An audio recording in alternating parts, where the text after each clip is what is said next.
Hello, everyone. This is Amy from Alpha Advisors. We are supporting many applicants to top MBA for more than 15 years. Recently, we are lots of inquiries and consultation for MBA applications for 2025 intake. And today we have an amazing guest, Meg from Stacy Blackman Consulting, which we are working with for supporting more applicants in Japan and all over the world. Meg is former admission of Chicago Booth MBA, and she served as a key member, having viewed over 2,000 applications from all backgrounds, and very, very skilled MBA counselor. And today we're going to go over how to actually get into top MBA schools, focusing on extracurricular activities. And I'm very excited about this opportunity to having this webinar. Meg, thank you for your time today. Thank you for having me. I'm so excited to be here. And hello to everyone. So as Emmy said, I'm going to talk about extracurricular activities. This is a little bit about me. As Emmy mentioned, I worked at Chicago Booth. I also worked at the University of Notre Dame in their graduate business programs. And I've helped a lot of clients over the years, not only in my time at those institutions, but as an educational consultant, particularly focusing on the MBA world starting in 2017. So I've been doing this for quite some time. As Emmy said, I read thousands of applications while I was at Booth. And since 2017, as an educational consultant, I've helped hundreds and hundreds, probably close to 1,000 at this point, applicants get into their dream schools. So that the top, of course, 10 schools, but in particular, the M7 schools. So I'm sure that's all, those are all the schools that you all are interested in getting to know a little bit more. So I'm happy to be here to shed a little bit of light. I have my own MBA, of course, and live in Charlotte, North Carolina, with my family, which is why it is so dark here. So I apologize for the background, but it's 8 o'clock at night here, so it's a little dark. So I'm doing my best. So hopefully you can still see me enough. So let's jump into the important part and why, of course, you're here tonight, which is to understand a little bit more about your extracurricular activities and why they matter, why they're important, and how you can use some of the things that you've done that you may think or you may not think are important, but they actually are. So part of the reason behind MBA programs really wanting to understand, what you've done outside of your professional roles and outside of your classroom activities is they'd love to understand, how are you a good role model? Who are you as a person? And what are the things that you do that really excite you and make you tick? How do you spend your time? You can learn a lot about a person, as I know all of you know, just by asking them, what do you like to do for fun? Volunteering is a really great aspect. And so, whether that's, one of them in the United States that's very familiar or very popular is Habitat for Humanity. There are a lot of my clients right now working in the mental health space, as that's a conversation that I think we've all started having since COVID, is really how are we handling tough situations.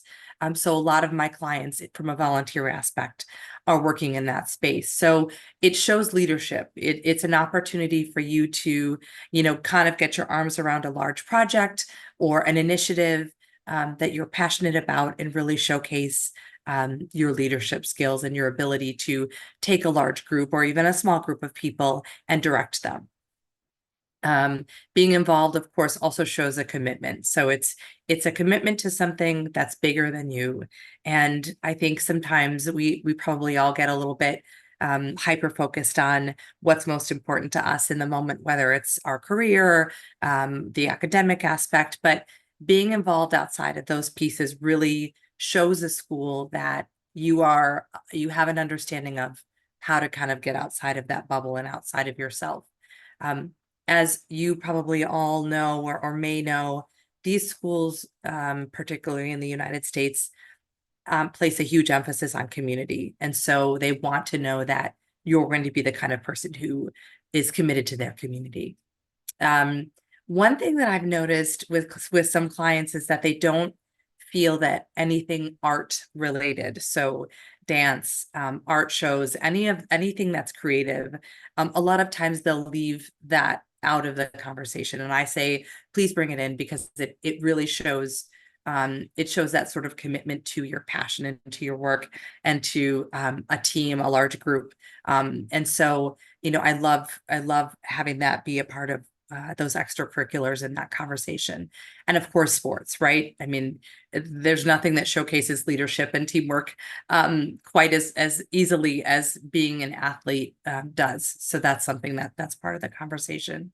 The other thing that extracurriculars do from an AdCom standpoint is it tells them, look, I understand how to prioritize my time. I can be a professional. I can commit to, doing what I need to at work, and being a good friend, being a good, son, daughter, husband, wife, whatever. But I also can balance my time enough to be committed to this extracurricular activity, playing the violin, volunteering, whatever that case may be. So it shows them that you have that ability to multitask and to really prioritize all of the things that are important to you in your life. I mentioned community service and athletics. This could be sports leagues. But the other thing I love candidates to think about is, what kind of pro bono work do they do? So I think it's interesting, because when you sort of get into your late 20s, people start to come up with great ideas for businesses, or they discover a business that they love, but it's fledgling and it needs help. Any pro bono work that you're doing, anything that you're kind of dabbling in and you're helping a new business kind of get on their feet, that is an extracurricular. That free work that you're doing outside of all of the other things that you're doing, that's part of the extracurricular conversation. Or it could be a family business, right? So I have had several clients come through the Stacey Blackman pipeline who have been working in their family business since they were kids. That's all part of this conversation, and it really gives the admissions committee an understanding of who they are. So, we talked a little bit about the sports aspect, but think about clubs too. So when you were in your undergraduate experience, what were some of the clubs that really got you excited and that you enjoyed? What were some of the clubs where you were either a participant or you were a leader? Did you help them take their club from, 1 or 2 or 3 members to 50 members over the course of your time during your undergraduate experience? So there are a lot of ways in which a club can show commitment, leadership, consistency, et cetera, and of course, responsibility. So think about those clubs that you were a part of as an undergraduate. And then, of course, part-time jobs. I think, there's a lot to be said, particularly when a student is going through the college experience and they're working a part-time job. I mean, I did it. I know a lot of people who have done it. It's not easy to do. It shows balance. It shows your ability to, prioritize and to make sure that you're getting all the things done that need to get done.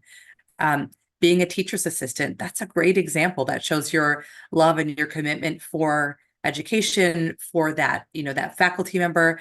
I'm sure we all have that story of a faculty member who, doesn't trust students necessarily that easily. And so when you were a teaching assistant for that particular faculty member, that shows your ability to build a relationship with someone, to make a connection, and of course to be resilient in a moment where you're a teacher's assistant for 100, 200, 300 students in a particular area of study. So that all shows beautifully. So we talked a lot about jobs. We've talked about clubs, sports, and of course think about membership too. So there are a lot of different memberships that you can be a part of, various clubs, various groups, yes, but what are you doing that may not be on your radar is something that's extracurricular. It could be part of a church. You could be, volunteering every Sunday with your aunties or something like that, right? Like, what are you doing in addition to all the things that you do that you may not think matters, but it really does end up showing who you are as a person. One other thing to think about, there's always an opportunity, I think, in the professional realm to sort of volunteer. And that could mean, it's sort of indirect mentorship. So you could notice that someone on your team is new, maybe they're right out of college, and you sort of take them under your wing and serve as, an unofficial mentor, or an unofficial kind of supervisor to their work, and helping them learn the, sort of the way that workplace works, some of the cultural aspects, that type of thing. So think about those informal ways in which you can lead and showcase responsibility, but also look for those opportunities at work to do that on a more formal basis. Volunteer for opportunities to organize different groups or clubs within your organization, your larger organization, because that not only does that show well from a professional standpoint, but it definitely represents you well from the outcome standpoint. So think about that too, that, what you're doing within work that still falls under extracurricular. If it's not part of your regular job and it's not part of what you're you are evaluated on every quarter or every year, it definitely is extracurricular work. So think about that. And then lastly, certifications and licenses. These are things that you may think don't matter, but if it's something that you're on the fence about pursuing, the Series 7 is a great example, the CFA exam, CPA, these are things that they're all data points that add up to the larger picture of your candidacy. So if you're on the fence about it and you feel like it's something that you can do and you want to do in advance of this cycle, I would definitely encourage you to do it, particularly if you've been studying. I know it's yet another thing to do, but it does move the needle. So I would recommend that you consider it. So, those are just a couple of ways that you can think about extracurriculars. They're in all of these categories, all of these opportunities for you to kind of get your hands into, working with people and leading and showing, showing resilience, showing all of the things that business schools are looking for in a candidate. So one thing to additionally think about, do not think it's too late. So if you're applying in round 1 and you start volunteering in August, doesn't show great. But it's January. So starting now, you have plenty of time. Jump into something now and, look at what some of the options are in your community for you to get involved. Step up at work, look for opportunities beyond, as I mentioned, beyond the sort of daily. Mentor a summer intern, right? They always need a hand. Lean into those hobbies. So back to the creative piece, think about volunteering at a museum if you love art. Think about teaching an art class, lots of different things that you can do related to the hobbies. And then taking a class. So if you're changing careers, think about taking a course that might help.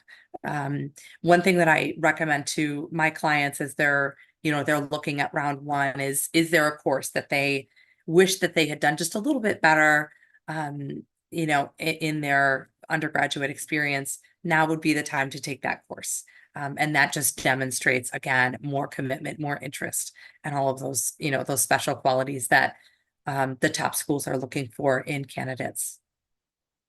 So that is all I have about extracurriculars.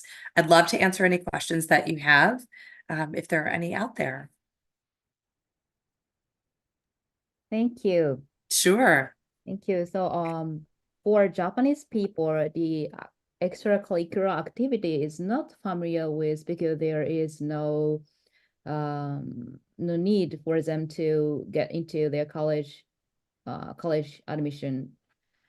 And in my image, the extracurricular activity must be, or sometimes be non-profit, but it's acceptable to do some work related or business things for curricular activities. Yes, absolutely. I think some of those opportunities are great to showcase the commitment to the organization in a way that volunteerism doesn't. So it's amazing to be a volunteer in a not-for-profit, but I love seeing a client who, has really dug into the culture and supporting the culture of their organization. For instance, I'm thinking about a young woman who, her organization did not have a DEI committee at all. And this was like a year and a half ago, right? So this is post 2020, this is post COVID.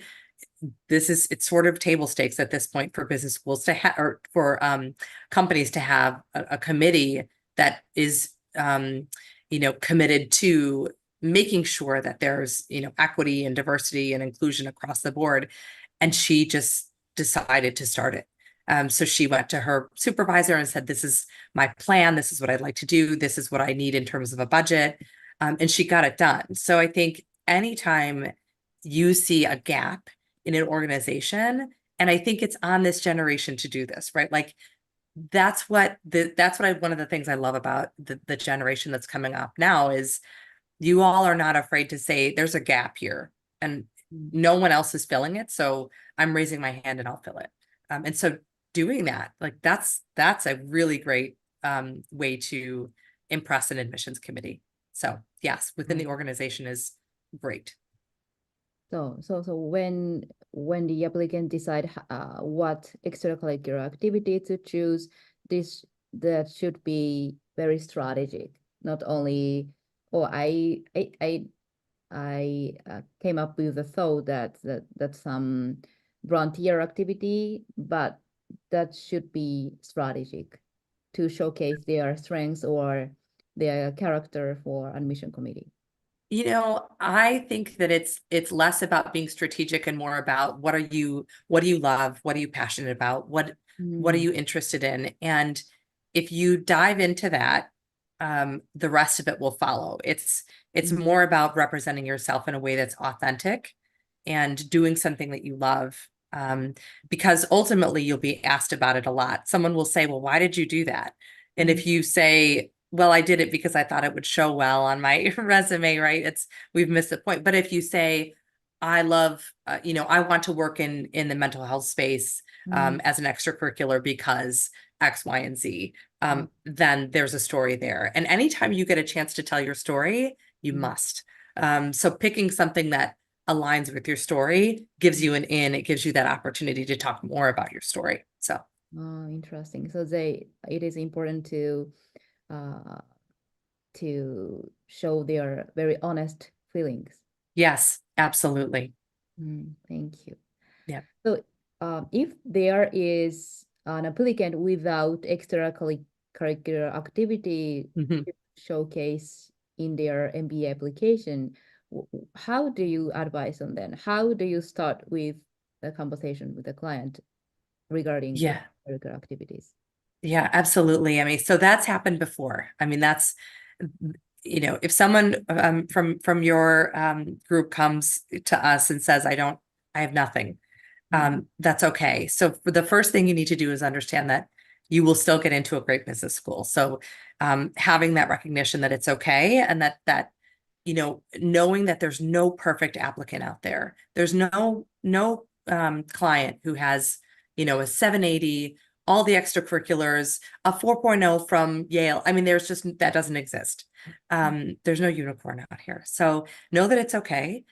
What I would say is I would want to have a conversation and really dig into the hobbies. So really understanding what are the things that you're interested in. What do you do outside of work? Sometimes I'll have clients who don't have anything because they work in a job where they work 75 hours a week. There's just no way. I mean, they're like trying to sleep and eat, and that's it. And so that makes sense. In a case like that, I have them speak about what they want to contribute and how they'll be engaged in their essays and in their interviews. So we talk a lot about, the various groups, the ways they'll contribute, what they'll bring to the community. Not only will they be in a group, but how will they behave in the classroom? What kind of conversation will they bring? What is their work experience? What is that 75 hours of work per week? What is that going to bring to them as a classmate? And how will they contribute to the discussion in a way that's powerful? So I want them to talk a lot about that. And that's how we get to that. It's not the perfect fix, but I would say, look, you can't go back in time and change things, but you can talk about and highlight the things that really do matter and that, that are real and that are ways that you can impact the community. Thank you. Mm-hmm.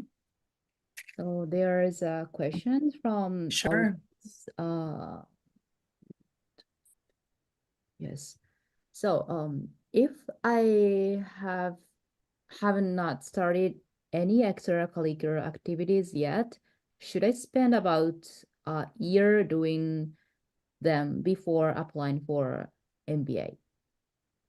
That's a great question. So I would love to know more. My question would be, are you right out of undergrad? And if yes, then I would say yes. Spend time doing some extracurriculars, building up that component of your background, get some of that work experience, because as you know, that average work experience is about, 4 to 5 years. Mm-hmm. If you are asking me that question and you're at that, the application round, the round one application, and a matriculation in fall of 25 means that you're in that 5-year to 6-year mark, then I would say, no, don't spend a year, start today. I mean, get online, look within your community, talk to your boss, think about all the ways that we've just discussed for you to get involved right away. So it just depends on where you are in the cycle. So it's dependent on the timing mm-hmm. and the age of the. That's right. That's right. And one more question is the reason for choosing extracurricular activity. To what extent it is important, that the reason is important to in the application? So the reason that they chose that particular, the specific activities. Yeah, I think it's really important. So one of the things that ends up happening throughout the admissions process is you will be asked your story thousands of times, more times than you can imagine, by current students, by alumni, by your boss, you may run into the dean of the business school and say, I'm visiting the school, and they'll say, what's your story? So you have to have excitement and passion behind what you're talking about, whether it's your career, whether it's the sports that you play, whether it's the arts that you do, or it's the volunteerism that you're engaged in. And so if you can't speak about it in a way that conveys warmth and excitement and passion, and you don't have a really good reason as to why you're doing that one particular thing, it's not the worst thing in the world, but I think what it does is it flags a question in their mind, like, why are they doing that? And what we never want is to have them have a question. We want to answer all their questions before they've asked them. And so, you being able to say, well, I'm doing this because, I'm involved in this organization because my mom was passionate about education, and I decided to volunteer in the education space for that reason. There has to be a why behind it. Okay, thank you. Yeah. So the next question is not about the extracurricular activities, but that's okay. Campus visit. So campus visit. In Japan, some applicants are thinking of campus visit for 2025 intake this yes. season.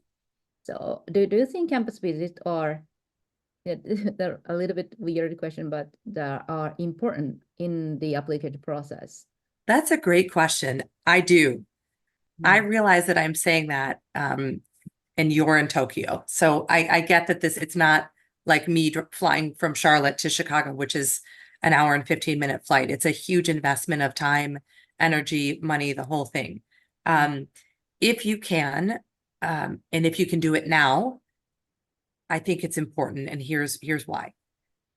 Number one, it gives you a really good understanding of what it feels like to be on that campus. And for anyone who's, on this call who visited a few campuses during their undergraduate experience, there was one that you walked onto campus and said, no, I'm out of here. Like, these are not my people. This is not, there's nothing here that I connect with. It's important for you to interview these schools in the same way that they're interviewing you. And a campus visit is the best way to do that. You can get the information or a lot of information virtually. But I think when it comes to a decision like this and an investment that is this large financially, from a time standpoint, the opportunity cost of not working for those 2 years, you know, there's a big difference between living in Chicago in January and living in California in January. So stepping onto those campuses and understanding what that feels like, who those people are, I think it's really important. So to the extent that you can do it, I would highly recommend doing it. And during the campus visit, what should you recommend to do the applicants? Of course, they can attend an event or talk to admission or current student or anything else. Do you recommend? Yep. Okay. So the first thing I would recommend that you do is reach out to, I'm going to take Booth as an example, but this is very standard across all top business schools.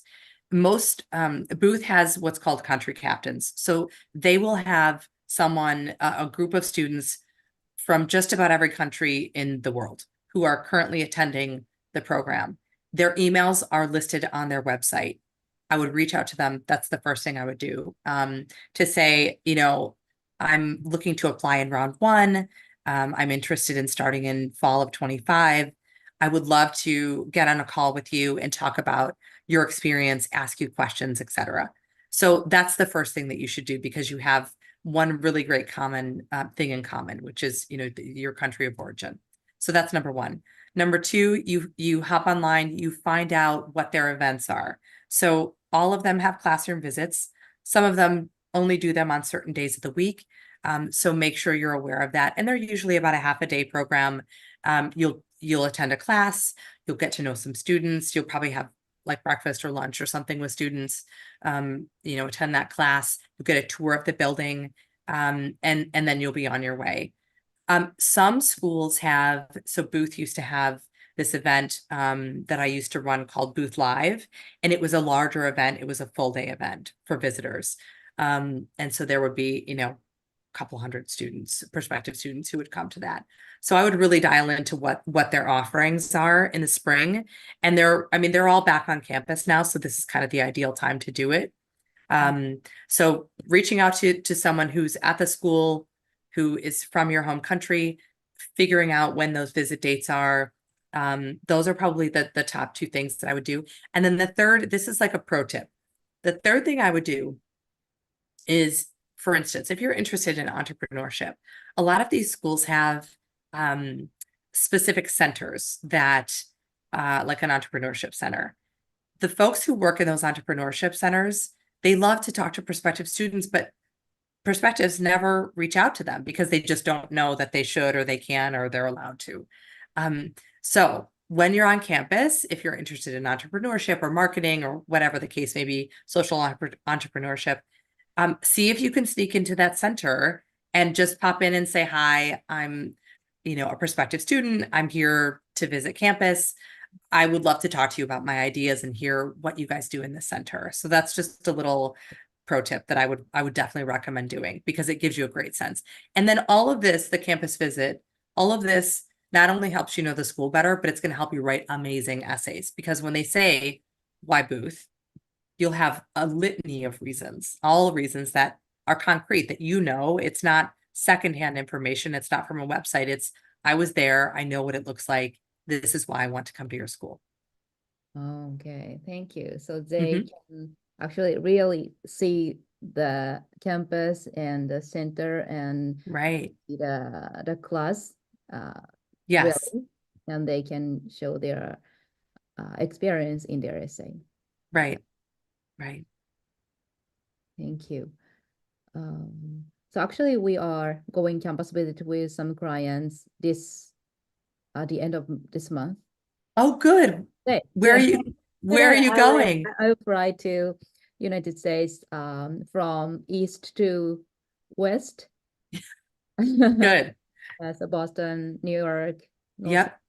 This time, unfortunately, I will not go Chicago, but New York, Boston, and some other schools. Okay. Okay.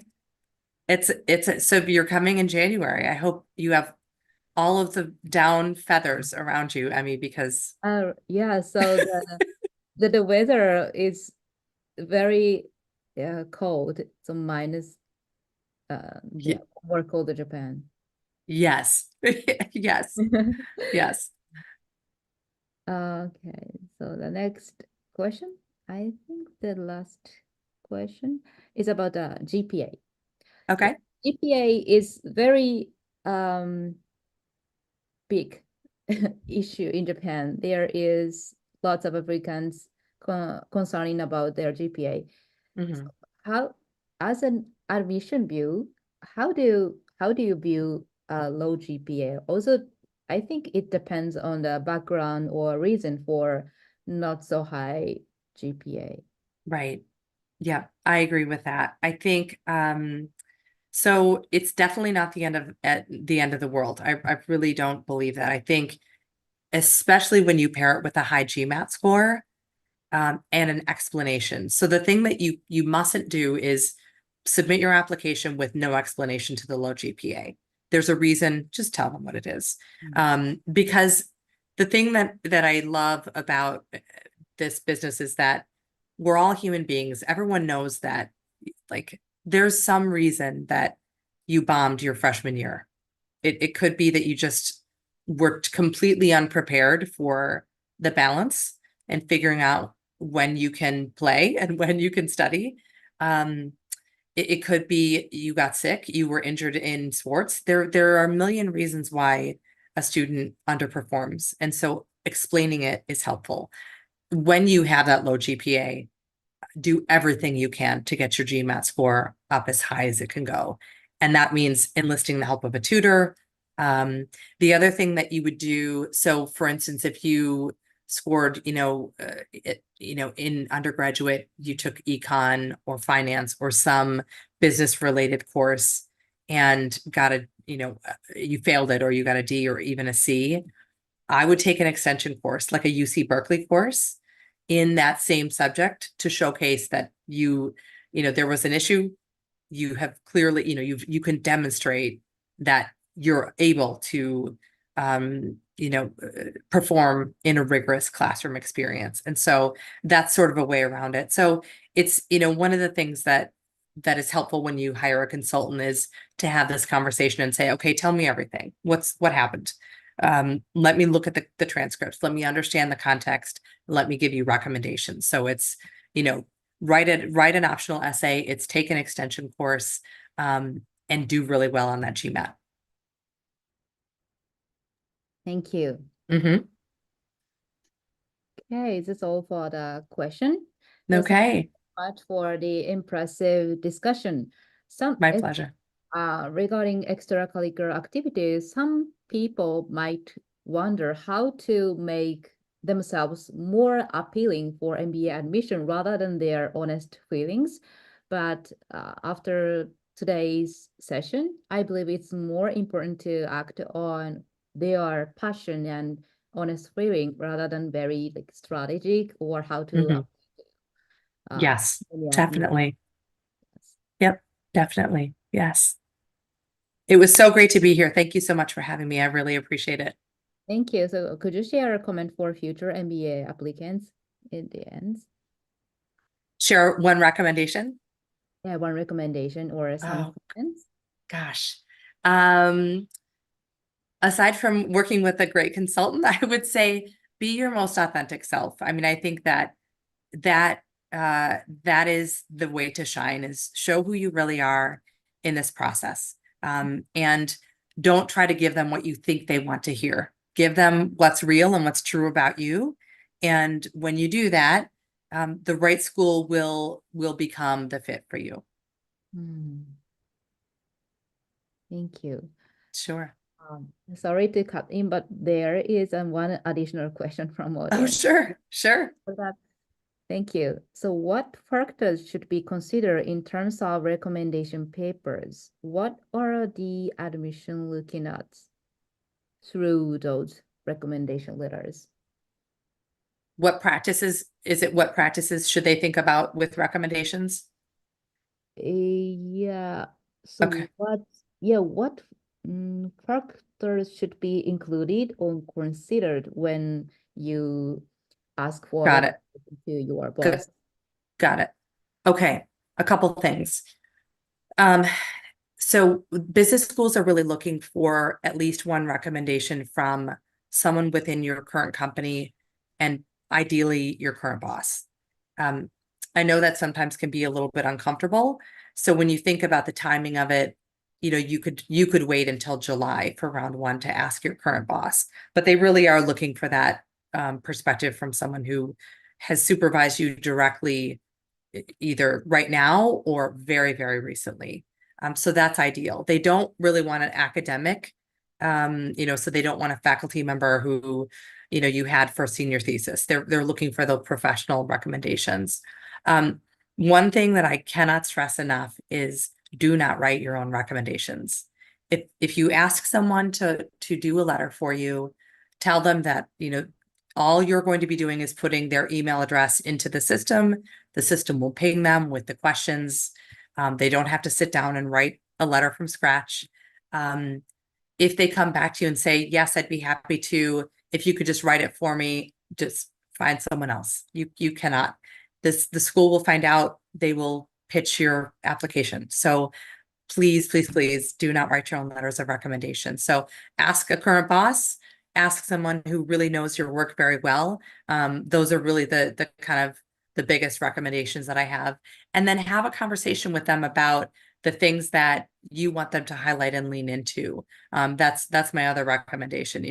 If your GPA is low, or if you don't have a lot of extracurriculars on your resume, you want them to talk a lot about all of the contributions that you've made to the community, the professional community, right? That's a great opportunity. And one of the things that we do at Stacey Blackman is we talk about potential risk to your application and how to mitigate those risks. And that would be one that I would say, the risk is not a lot of extracurriculars. How do we mitigate it? We have your recommenders really talk about your contributions to the community and their recommendations.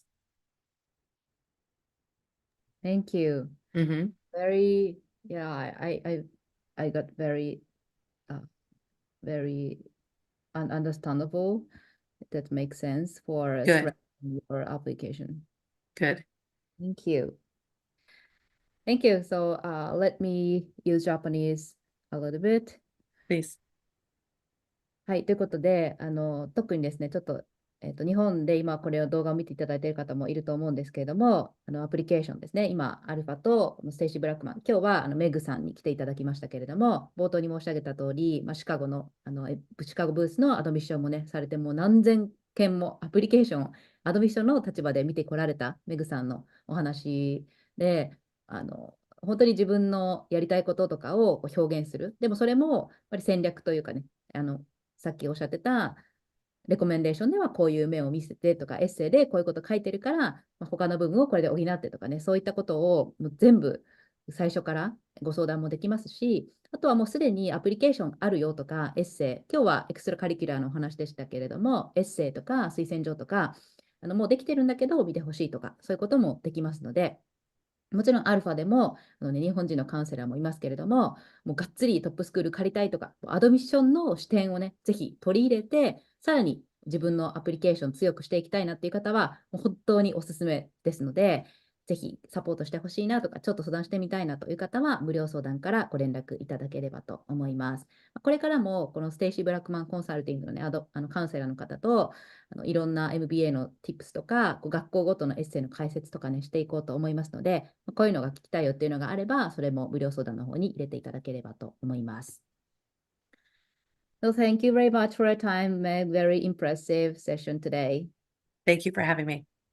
Thank you. So thank you for everyone to listen our YouTube video. Thank you. Bye.